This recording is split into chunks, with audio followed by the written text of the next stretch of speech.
Thanks for having me today. I'm excited to speak with you guys. My talk today is going to be about cross-functional teamwork for high-performance teams. Real quick about my background, I've been working on product innovation for about 20 years now. I started out with a technical education and then came out to Silicon Valley to go to business school. I've been out here ever since. Actually started my career designing submarines for the Navy, and then since business school I've been in software pretty much. I worked at Intuit for a while where I was a product management leader. Worked at a few startups, then I started my own company, which was a personalized news company called Your Version, and I stumbled into being a product consultant, like an interim VP of product for startups, and I did it for Box. I've done it for a few other companies, and then I did my startup, and then when I was done with that startup, went back to consulting, and then I also run a group, if you guys are local in Palo Alto, called Lean Product, Lean UX Meetup Group, where we have monthly expert speakers that come in and talk about lean product topics. So I'm also the author of this book, Lean Product Playbook. That's kind of how I met Laurel, and I'll tell you a little bit more about it in a minute. But I'd love to hear more about you guys. I know we have a really small group here. It'd just be great to kind of know more about you to tailor the conversation a bit. So if you just want to raise your hand real quick, we can go through functions real quick. Who here is a developer or works in development?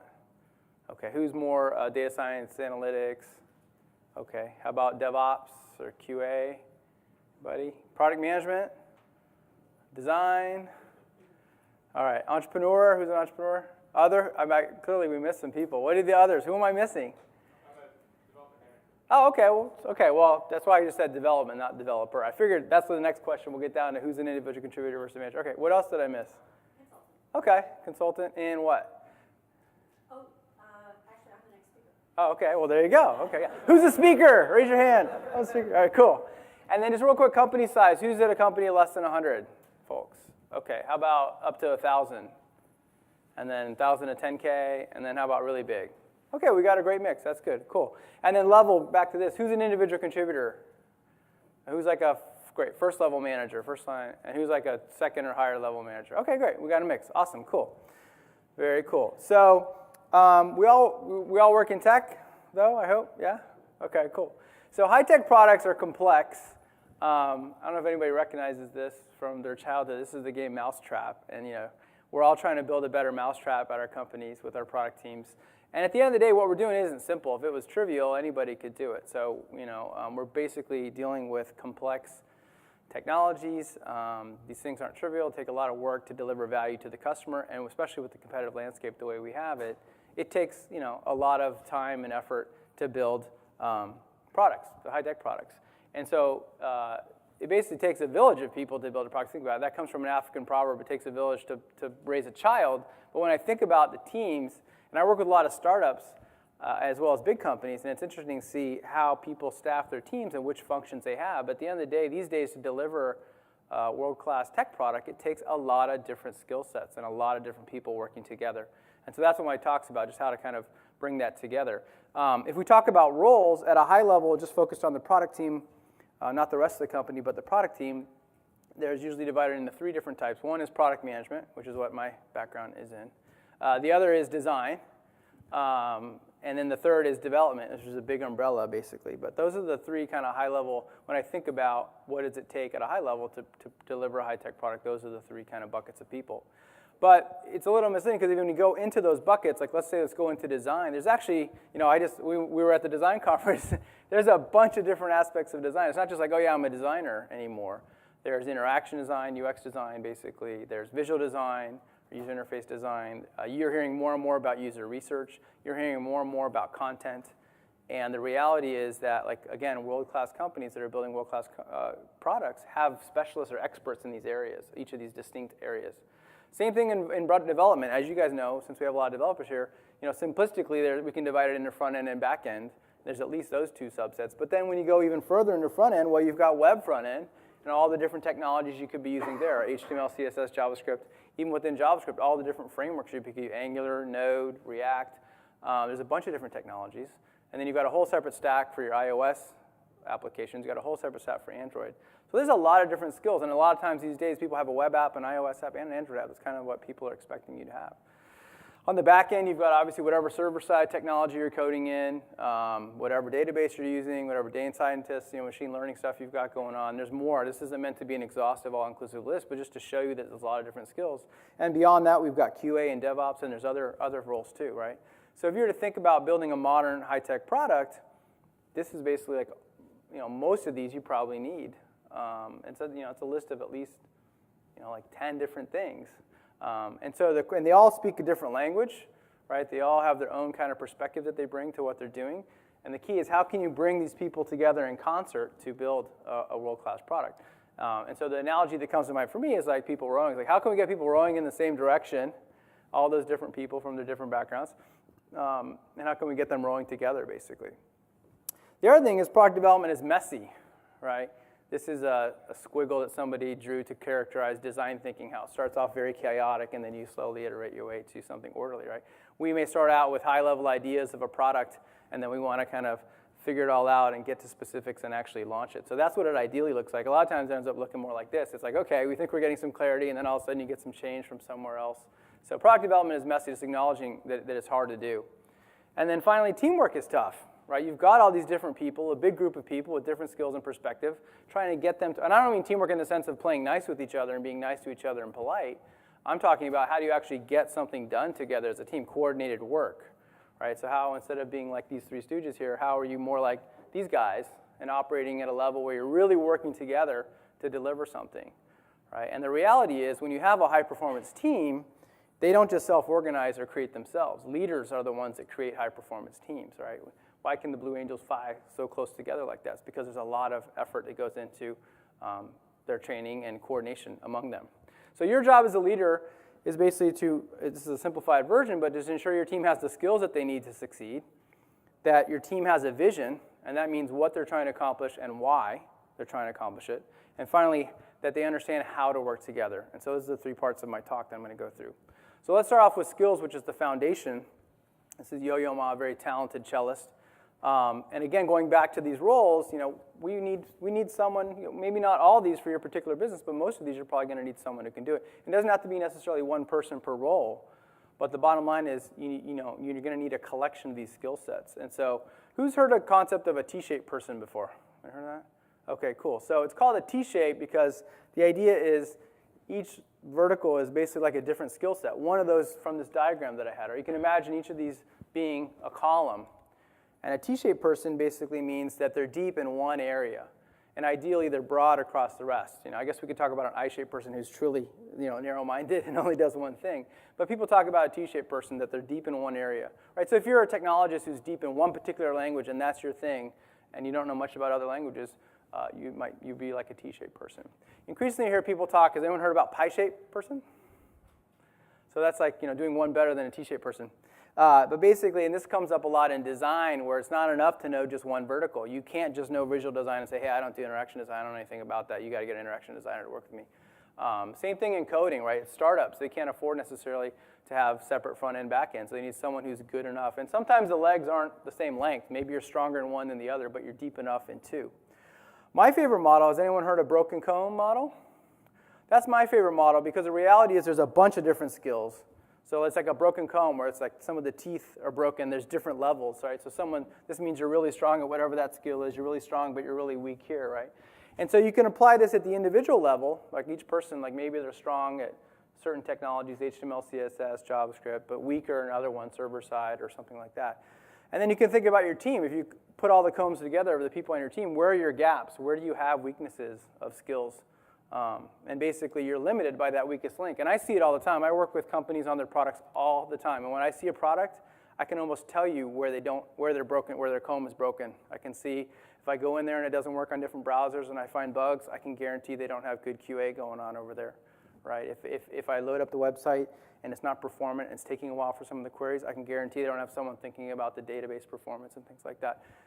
If the visual design doesn't look great, I can guarantee they don't have that on their team, pretty much, right? So it shows at the end of the day.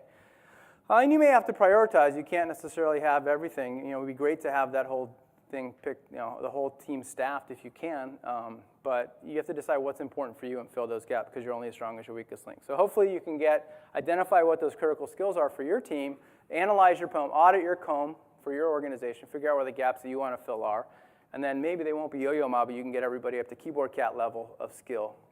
So that's the skills part. On vision, basically, vision is one of these words that can mean a lot of different things to a lot of different people, right? But at the end of the day, what I mean by it is, what are we trying to accomplish as a team? Are we all clear, right? Like sticking with the sports analogy, like do we know what play we're doing together? What are we trying to accomplish here? And just as important is why are we trying to accomplish it, right? So by vision, I don't mean some high-level hand-waving statement that we all kind of just nod at and put on a T-shirt or something. I mean literally, what are we trying to accomplish either in the next 9 months or 6 months or a year? What are we trying to accomplish and why? And so this brings up the idea of what are our objectives, right? That's the best way I've seen to people to explain it. And I think Christina, I just was talking with her. She's going to be talking tomorrow. She's got a lot of great material on OKRs and things like that.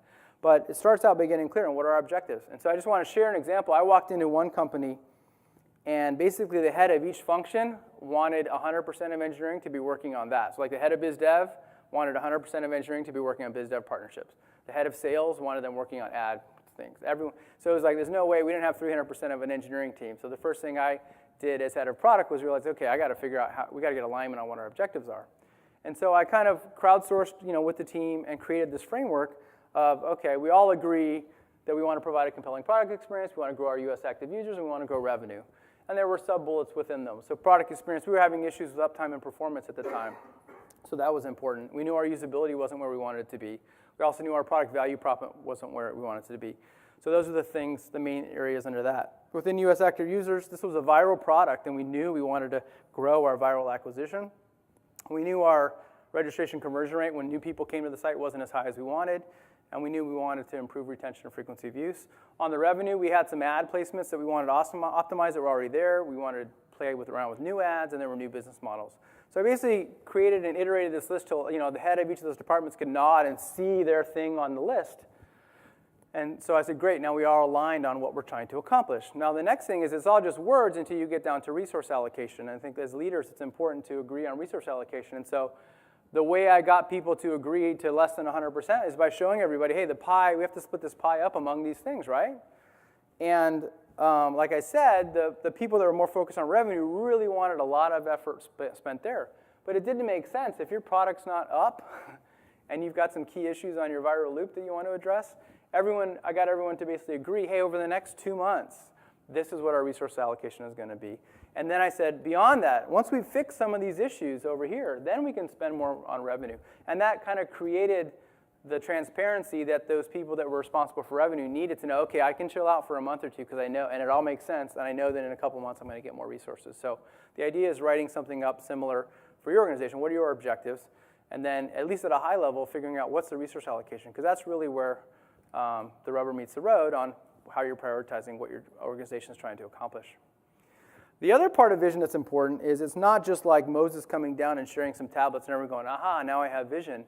It needs to be nested down. Like the person that's 2 or 3 levels below the CEO or below the exec needs to know, what am I doing? How is what I'm doing contributing to that vision, right? That's the reality of when you have that big of so many different functions working together and that big a team, it's the combination of all their efforts. And so in organizations where I've worked, for example, Intuit, they were really good at that. Everybody had formal objectives that would ladder up to what their group objectives were, to what their division objectives were, to what the overall company objectives were.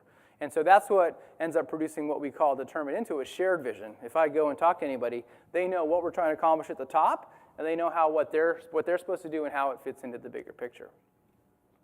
So we've got vision, we've got objectives, we've got resource allocation. We still don't have a plan on how to get from here to there. And so that's where, not to focus too much on a specific artifact, but I've seen a big difference in organizations that have a clear roadmap versus those that don't, right? There's different levels. You may not even have a vision, in which case you're not going to have a roadmap. But you may have a vision but not have a roadmap. And so this is how do we plan to get from here to there? Not all the details and specifics, but at a high level, people can understand what's the future state we want, how we're going to get there from the current state. So a few things a roadmap is not, because I've interviewed a lot of people, like product candidates, and they show me the roadmap, and I kind of shake my head sometimes. It's not a backlog. It's not a fancy way. It's not a synonym for a backlog. An agile backlog for a sprint or even your icebox or whatever it is, that's not a roadmap. It's too atomic. It doesn't have a specific time frame. It's just it's like, and I didn't put it in here, but if any of you guys have seen 7 Habits of Highly Effective People with the beaker and the rocks, the big rocks and the pebbles and the sand, this is sand pretty much. It's too atomic. It's not just a list of features. Maybe you go in better, hey, I hear you, it's not our backlog. I have a separate list that's our list of features. That's not it. One, it's probably still too atomic. Secondly, it's not organized, right? It's not organized in any way that somebody can get their head around and understand why. So, and in general, it's not an Excel spreadsheet. If you're doing this in Excel, it's not the right tool because it needs to be a visual representation, not anything fancy, but a visual representation. And what does it show? It's a visual representation that shows that anybody can pick up and look at it and say, I get what we're planning to build. I get how we're planning to get from here to there. It's organized by themes. And I'll show you an example in a minute. It's not just a random list or a shotgun list of what we're doing. It's in sequential order. It's presented in the order in which you plan to do things. It's not just a collection. That's the problem with the list, too, is it may not represent exactly the order you're going to do it in. It doesn't have to have explicit time frames. A lot of times people are like, we got to figure out what we're doing Q1 versus Q2 versus Q3. That's nice if it's called for and you can do it. If you're in a more agile, flexible environment, maybe just having the sequence is adequate, right? Or some rough time frames. The product roadmap as a whole should have a context of a time frame. But I'm talking about for each individual item, you may or may not have time frames. It should not be too detailed. Again, that's why it's not sand or a backlog. And it should fit on one page.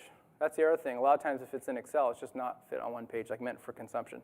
Real quick on how to actually, does anyone here actually create product roadmaps? A few people? Has anyone been in a company where they didn't have a clear roadmap? How was it? Did it feel good?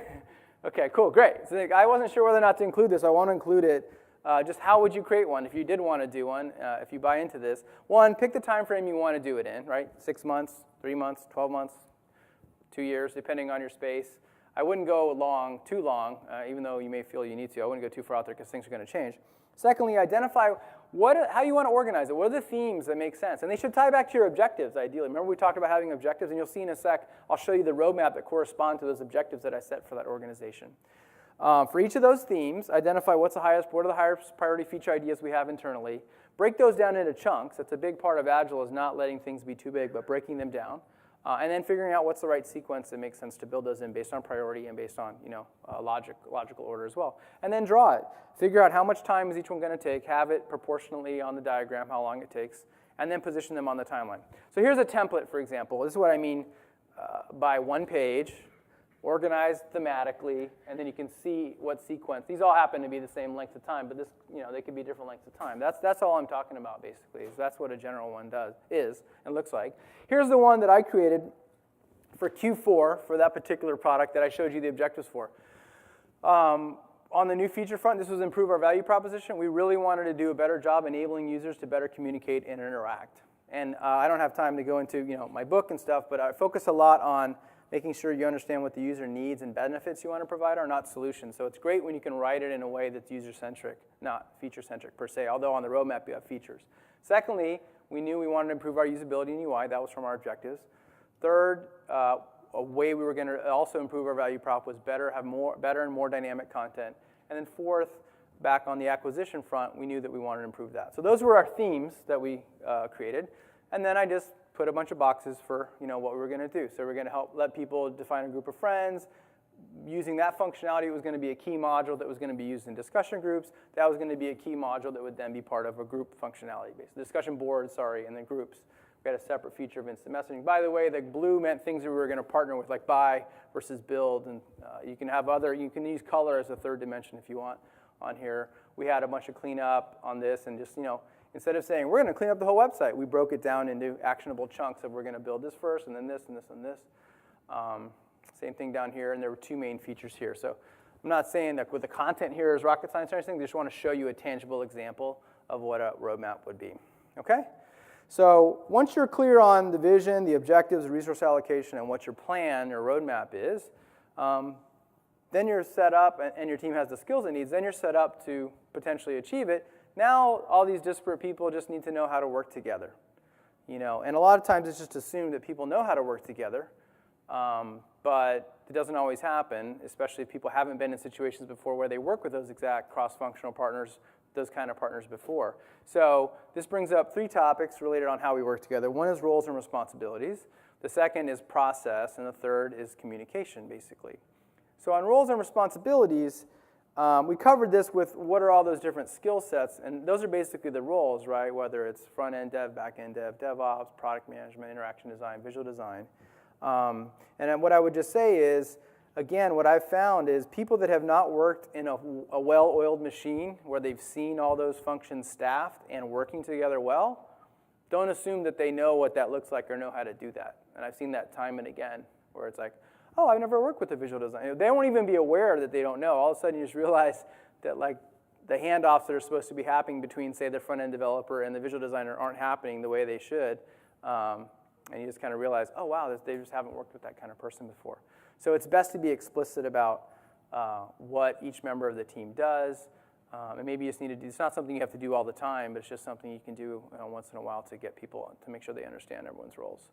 On the process, this is basically, we have this great vision and this great roadmap. How do we actually go from those ideas to executing on them? So there's an execution aspect of the process. And at the end of the day, it really just is a fancy way of just saying, how do we make decisions? Right? We're all knowledge workers, and when we're working on this technology, we're just trying to make decisions as a group, what things are important to work on, how should we address these problems, what should we be building, how should we build it. These are all just decisions that, as a group of people, we have to make, basically. And so, sometimes process is like a buzzword or a word that people don't like. I'm not trying to say there's a lot of process. In fact, I like to use the word Goldilocks, right? It needs to be the right process for that team and that org. Not too heavy and not too light. Different organizations have different kind of needs for what their process are. On the how do we build things front, there's actually been a lot of work on this with Agile Development. The two most popular flavors that people use are Scrum and Kanban. I cover both of those in my book. Who's using Scrum here, for example? Who's using Kanban? Cool. Okay. Anyone using anything else? No? Okay. So, and while it's well understood, and the good thing about Scrum is if you don't know anything about it, it's very prescriptive in the process. So it's easy as a new person to Scrum to understand what it's about and how to adhere to the process. Kanban is less prescriptive. And, even though the rules are out there, you'll find a wide range. So same thing I was saying before, just because it's like if you interview a developer, it's like, oh, have you done Scrum? Oh, yeah, I've done Scrum. Don't assume that they've done Scrum the way that you're doing Scrum, because there's a wide range of how people do it. It's like, oh, you guys actually have Scrum Masters? We didn't. Or you guys you do demos? We didn't. So it's just good to be explicit about what you're doing. And I found that visual diagrams are very helpful. So this is just a framework, a diagram I created to explain Scrum to some of the teams that I work with, just in a single overview. So I can say, okay, we have a product backlog. We have a meeting where we decide what's in this current sprint. We have daily stand-ups. We ship it. We have a review meeting. We have a retrospective. Just so, again, a little bit of training can go a long way just to get everybody on the same page. There's a lot of value in people hearing the same thing at the same time versus just saying, oh, yeah, everyone's done Scrum. We know what's going on. And then what happens is once people are really good at Scrum, there's like a maturity curve, and once people iterate and get good and say, oh, our team's really good at Scrum, then what usually happens is people go, well, wait a minute, we keep shipping this stuff, but the metrics aren't going up and to the right, and our business isn't doing well. What's going on? Or how do we know? Basically, they end up saying, how do we know what we're putting in this awesome machine, this apparatus that we built is the right stuff? The sausage maker works great, but what are we putting the right stuff in the front end of our Agile backlog, basically? And that's what the whole kind of lean startup movement is helping to bring awareness into how do you determine what the right set of things to work on is through your process that works really well. So who's heard of lean startup here? Has everyone pretty much heard of it? Yeah. So that's what it's about. And it's basically creating a whole new level of awareness about how do we make sure what we're building is what people want and is actually going to create value.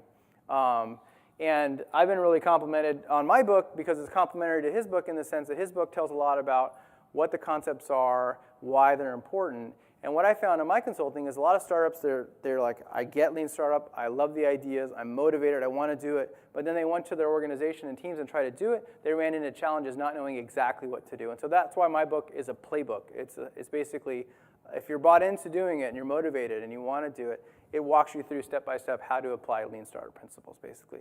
And one of the key ideas is product market fit. And you hear more people talking about this more and more.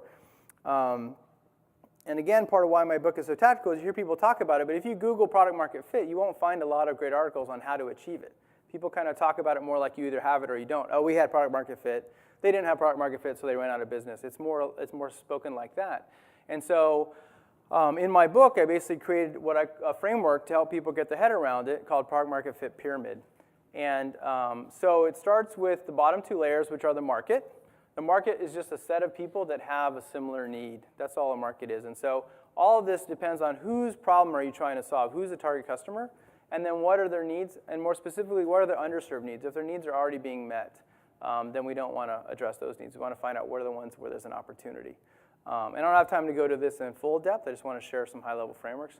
But then your product is, when you think about what you're doing as your product, it's your value proposition, which is, okay, which customer benefits or needs are we going to deliver? Are we going to try to address? And how are we going to do that in a way that's better than what's already out there for people? Because if we just launch a Me Too product, it's not going to create value for them. What's the feature set that we're going to build? And here, we don't want to go heads down into a cave with a bunch of developers and emerge 12 to 18 months later, launch our product, and realize it failed. This is where the MVP, minimal viable product, comes in to figure out what's the smallest thing we can build to test to see if we're on the right path or not before we expend too many resources. And then finally, the user experience that brings those features to life for people. So, and product market fit then is just how well is what you're doing up here on the product, how well does it fit with what the marketplace demands are. And once you have this framework, then I created a 6-step process that you work through. These are all just hypotheses, and you work through sequentially. Who's my customer? What are their underserved needs? How are we going to meet them better or different? What's our MVP? Let's build a UX prototype that we can test with people and actually test it with customers. And a big part of it is actually testing without having to do any coding. We all know that developer time and resources are very precious and scarce. And so as a product manager, a lot of times I've managed to validate and invalidate ideas just with clickable prototypes or tappable prototypes. There's a lot you can do there. And like I said, this is just a way to articulate your key hypotheses in trying to achieve product market fit. What's going on too underneath it is a loop. It's kind of a variant of the build, measure, learn loop. Steve Blank also added an extra step and has a similar version where basically you start out with hypothesizing, what's our hypothesis about our target customer or our value prop or whatever it is. How do we design a test to quickly figure out if we're right or not? Let's test it and let's get the learning and going basically iterating through that. And there's no actual, there's no time frame on that at all. And so the idea is, how can we reduce, the way to think about it is, from when we have a good idea, we identify an opportunity in the marketplace, how can we reduce the time it takes to actually execute and test those ideas and get something in the market? So that's the process piece. And then the last piece is communication. And again, communication can be an umbrella term that's used that means a lot of different things. As knowledge workers, what I care the most about, if you think about it, there's just a lot of knowledge transfer that's going on, right? The designer you're working with has certain things that they know and they need to convey to you. You have certain things you need to convey to them. Different developers need to convey things. So communication really is about information transfer. And one of the best things you can do to improve your team speed is just to make sure that you're fostering transparency of that information, right? If there's value in those different people on the team knowing something, knowing certain pieces of information, if they can readily get access to that information and learn about it on their own without having to have someone come and disseminate it to them or them have to necessarily go out of their way to get it, then they're going to be intrinsically faster, right? If they know what the vision is and why they were trying to accomplish it, then you've empowered them to make their own decisions because you're not going to be there to hold their hand through every little decision, right? The other thing that can get away with transparency is silos, where there's different teams that are more insular or they don't share with other teams or they just have a mentality where we're not all one team together as a cross-functional team. The biggest symptom that I see is when I see a lot of people saying, well, they didn't get us what we needed and when they say they mean like product management or they mean design or they mean somebody else. If they're saying they instead of we, then you probably don't have like a cohesive cross-functional team environment. And you might want to invest in some team building activities. Maybe your org chart needs to be revisited. But silos in general get in the way of fast execution. They get in the way of transparency and they usually get in the way of fast execution. When we talk about knowledge workers, it's not like a factory line where one step can just give its output to the next step, and as long as it's fine, the next step keep going. It's more like a basketball team where I'm the guard, I need to pass it to you, you need to pass it back. We have a lot of interchange going on. So that's why silos and transparency, silos is bad and transparency is good. And at the end of the day, if you think about it, we're trying to basically get all these people working on this project to mind meld and be thinking, understand what's the goals we're trying to accomplish, how we plan to accomplish. This looks kind of painful for Kirk. It's a pretty painful mind meld, but that's what we're trying to do, is how can we get these people to understand what we as a collective are trying to accomplish and how we plan to accomplish, how do we work together. And so one of the things the biggest thing I've seen in a lot of organizations is they over-rely on verbal communications, right? And I thought this was a great picture. It's like, some elementary school teacher reading a book and everyone's getting their information. I've been in companies where that's how information gets disseminated. And people would go to meetings just for that 5% chance that someone might say something that's relevant to their team, and they'll sit on the laptop. I've been in these meetings. They're sitting on the laptop the whole time, just waiting waiting to be like, marketing's going to do what? Marketing's going to do what? What's marketing going to do? And that's just a symptom that, well, gosh, like something's broken. Why is that how people find out about things? So you don't want to rely on verbal communication. You want to come up with ways. It's a couple things that are bad. One, it's real time. You all have to be in the room together. Also, if you're sick that day or you're out or something or they forgot to invite you, you miss out. So that doesn't work. The second thing is by verbal, it's imprecise, right? It's like, oh yeah, the boss said we're going to do this. And it's like the telephone game. You remember something else. So putting things in writing is very powerful to, one, make it clearer than verbal, and two, make it asynchronous and have it be where everybody can figure it out.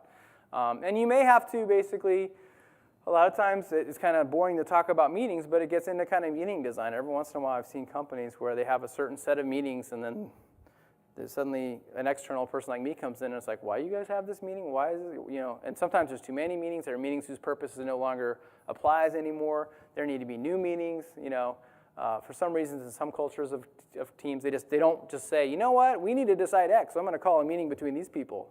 They just don't proactively do ad hoc meetings like that. So anyway, thinking about how can you get out of verbal communication. And I'm not saying you shouldn't do verbal, just don't rely on it, right? There's a lot of power when you get everybody in the room, the team together, and leadership is delivering a message. There's a lot of power in that, but don't rely on that. And so what you really want to do at the end of the day, it's all about how do we get people to mind meld in efficient ways so that we've got transparency that we can move fast from idea to execution. And so I call it asynchronous knowledge transfer. And that's why people don't use them as much anymore. But when wikis first came out, they were very popular. It's like, wow, it's a way people could kind of document knowledge and people could look about it. These days I see people. It's funny. I'll see startups that are still emailing docs around, like a spreadsheet. Oh yeah, our roadmap, our feature list is on this spreadsheet. Here you go. I'm like, well, what do you do when that person changes it? Well, then we just email it around again. It's like, okay, I'm sure a lot of you guys are probably using Google Sheets instead and things like that. But that's the difference I'm talking about. That speed difference, that ability for people to just go into a Google Doc and see what's going on real time. That's why Slack is also very popular too, right? People can get in there and asynchronously share knowledge and information. So anyway, those are some of the tools and some of the tips. As I mentioned, I run a lean product meetup. We've had Jeffrey Moore there. We've had BJ Fogg. We've had Laura Klein, who's another O'Reilly design offer. I love her work. And so it's in Palo Alto. I encourage you guys to check out if you want. And with that, I'd love to answer any questions you guys have. And here's my contact info, by the way, if you want to check anything out. Any questions? All right. You want the mic? So in some of your earlier slides, you sort of broke down, you had 3 pillars of functions that develop a product. You had product management, you had design in the middle, and development on the right. I didn't see you break down details of the product management. I'm just kind of wondering how many flavors of product management are I see. It's because it's an arcane art. It's very, let me go to it. Yeah, it's because it's not as deep. I view it, there's different people. I mean, sometimes you get into bigger orgs and you'll have things like a technical product manager and a non-technical. They won't say non-technical. Let's be a product manager. They won't have technical in front of the name. Or you have product marketing. I didn't put marketing and sales and biz dev in here, right? So I think a lot, in my mind, you can divide it up into different functions. Say sometimes there's program management or project management, things like that. But usually the way it's split up is just by product. So you have multiple product managers, but each of them kind of has a wide responsibility. And you certainly can divide some of the responsibility up. Are there models that you've seen that you like? No, so maybe there's a follow-up question. follow-up question in that case would be, somewhere in the slides also you mentioned about building a vision, and you can't have a roadmap unless you have a vision. And I'm wondering if the vision varies based on the different backgrounds or different contexts that those product managers come from. So taking the example of technical product managers, someone might develop or have a vision for a product a certain way versus someone else who might have a different disposition. And I wonder what your experience. Yeah, I mean, just to be clear, this is not meant to be an org chart because there would be multiple developers, there would be multiple. This also doesn't show layers of management on it, right? So when I think about the vision, I think about it more as like some management or leaders help. Someone who's got a broader scope over things would be the one conveying it. And also, I mean, each product manager could have a vision for their area, but it needs to kind of, back to that nested hierarchy thing that I was talking about, right?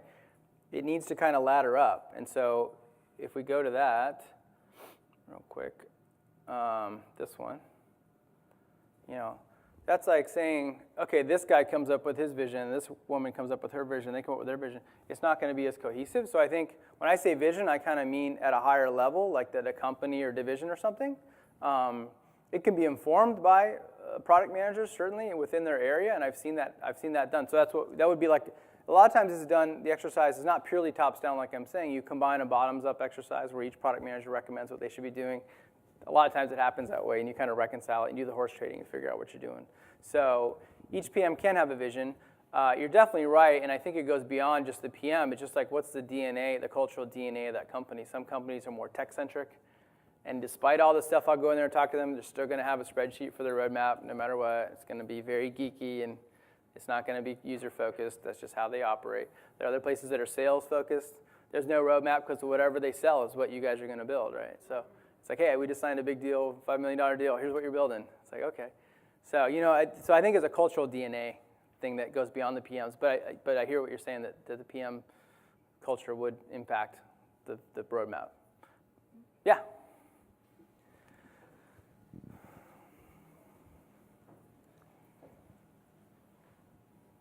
So thank you. I love this nested objectives. The reason why, because you have a shared vision, which basically from executive to a developer. My question is, how do you change somebody's mindset from a fix to growth? Let me show you how.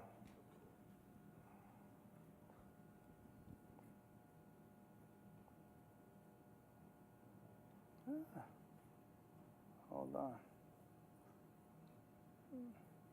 Okay, use this technique right here. Like that. No. It's tough. I mean, it's tough. A lot of times, is it a bigger organization? Is it a more mature organization? Yeah, usually it goes back. It's not the person, it's the company culture, right? And I've worked, you guys know about the product life cycle, like the things start out and they grow and then they're mature and they decline. There's company life cycles too, or business unit life cycles, right? And so what stereotypically happens is when a company gets into the mature product or business unit gets into the mature phase, then they become much more risk averse. They become less of a growth mindset.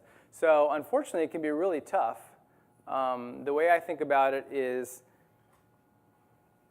like if there's how many people in the org, or how many key state influencers, how many key people are there that you need to convince? It's usually not just one person. And how many of them are dead set on the kind of mature mindset, and how many are pioneers that would be willing to jump on board with you. So that's kind of the calculus I would make. And then I try to work with the other stakeholders that see it. A lot of times it has to be some kind of motivating factor, like, hey, we're about to do layoffs, or hey, our market share is declining. So usually, sometimes an external market data, like a negative outcome in the market, can help light a fire under people. Short of that, it can be tough. I mean, I hate to be a pessimist. It gets very difficult. You know what I mean? And sometimes when you do that calculus, you realize, gosh, I'm one of the few people that feels that way. Sometimes there's actually more people that feel that way, and they all see it. They see what you see, and they all want to change, right? So figuring out who are the key stakeholders and trying to get their buy-in, and maybe ideally there's someone above that person even you can try to get some buy-in off of. You have a follow-up? Yeah. Oh. Go ahead. No, just Okay. if you go back to roles, another interesting and helpful way to look at roles is sometimes if you look at, it's a different angle, as editors, creators, collaborators, and makers.